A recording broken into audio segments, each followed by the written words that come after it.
The sad state of farmers in the Philippines. Samantalang ang repolyong nabili sa halagang 4 pesos kada kilo mula sa magsasaka, naging 40 pesos na kada kilo pagdating po sa mga palengke. Farmers are working hard to harvest their crops and hit with pandemic and oversupply. They invested money, manpower and in the end forced to sell cheap. The worst, they did not got their capital investment back.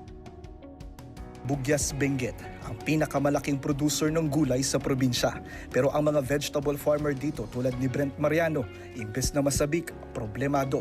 Ang ani nilang repolyo, binibili lang daw sa kanila ngayon ng 7 piso kada kilo. Malayo sa inaasahan nilang 20 hanggang 40 pesos per kilo na bentahan. This may be the best time the government should help the farmer. Buy the goods of the farmer in reasonable price. Make sure they can still profit but not hurt the free market. Just like what the Food Terminal Incorporated were founded for. We can store excess goods bought in low prices and then release it to the public to stabilize prices. The idea of a food terminal originated with the conceptualization and construction of the Greater Manila Terminal Food Market, GMTFM, envisioned to become the primary trade market for food and agriculture in Metro Manila. The GMTFM was later on converted into an agro-industrial commercial estate, and on March 27, 1974, a new corporate name for GMTFM was adopted. We were renewed for another 50 years by President Rodrigo Duterte.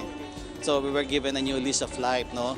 And we're revisiting our mandate, which is to support the agricultural sector by building a agricultural facility. With this project, no, unang-una yung farm gate prices natin, pwede nating may adjust ng konti, no? Kasi by putting up cold storage, saka ang intention ng FTI is matulungan sila by eliminating this middleman.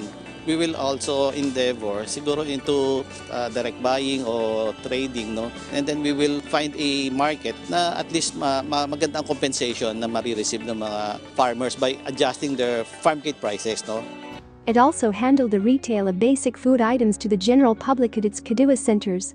Kadua stores, as it is called, can be set up to various places where prices are high. Kadua enabled the public to buy goods at cheaper rates and the farmers to sell their crops without having to worry about transportation costs and eliminate the middlemen who jack up prices for profits. From the data taken from the Department of Agriculture and Natural Resources, Kadua researchers would deduce when agriculture production was at its peak and when it was at its lowest. During the cheapest period, Kadua would buy certain quantities of prime commodities from the supplier farmers. It would store the commodities in the Kadua warehouses. When the commodities are at its most expensive price, here comes Kadua offering the commodities at cost, supplier's price, to the public. A win-win situation for all. Farmers are able to get some profit with their harvest. And consumers can get produce at affordable price. You can go to the e-Kadua store. Link in the description below. You can click the logo under the products to check the owner or seller of that produce. Why Filipino farmers are poor, unlike with Western nations. In an article of Business Mirror titled, "Rice Farmers Remain Poor Due to Government's Bad Policies." Governments are not providing farmers with capital to go into large-scale farming and put up their own agri corporations instead. They are given only dole-outs, such as fertilizer and tractors. Oh, the fertilizer. Remember the fertilizer fund scam. Ng magsasaka sa Nueva Ecija para isiwalat na taong 2006 pa lang nangyari na umano ang pork barrel at fertilizer scam sa kanilang probinsya.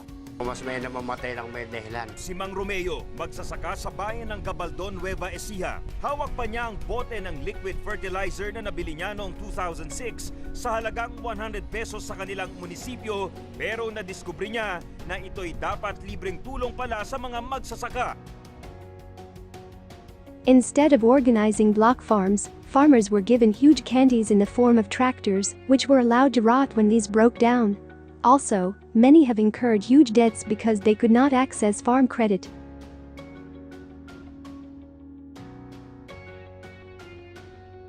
Is agriculture success depends on land and geography?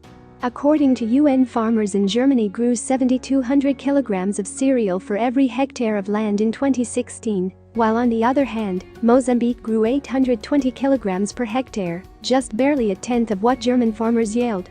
Geography appears not to play much of a role. So what would it take for the developing world to catch up? Improving the mix of crops grown by farmers in poor countries would shrink the productivity gap by 20%. Improving efficiency by adopting modern technologies and eliminating wasteful government policies, for example, would cover the remaining 80%. Such dramatic improvements have already been achieved in many places, according to the World Bank. Finally, let's take a look at example Netherlands. The Netherlands is a small, densely populated country with more than 1,300 inhabitants per square mile. It's bereft of almost every resource long thought to be necessary for large-scale agriculture. Yet it's the globe's #2 exporter of food as measured by value, second only to the United States, which has 270 times its landmass. How on earth have the Dutch done it? It is pretty crowded. Our land is quite expensive, labor is expensive, so we have to be as efficient as possible. We have to be more efficient than others to compete, and that competition drives innovation and technology. How has it achieved this? By using the world's most efficient agricultural technologies. Precision farming, support from government infrastructure, technology, capital investment, greenhouses. These climate-controlled farms enable a country located a scant 1,000 miles from the Arctic Circle to be a global leader in exports of a fair-weather fruit, the tomato. The Dutch are also the world's top exporter of potatoes and onions, and the second largest exporter of vegetables overall in terms of value.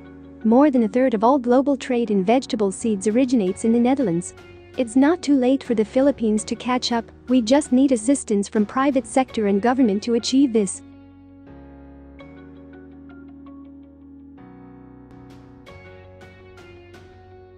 Please like, subscribe for more knowledge-matic.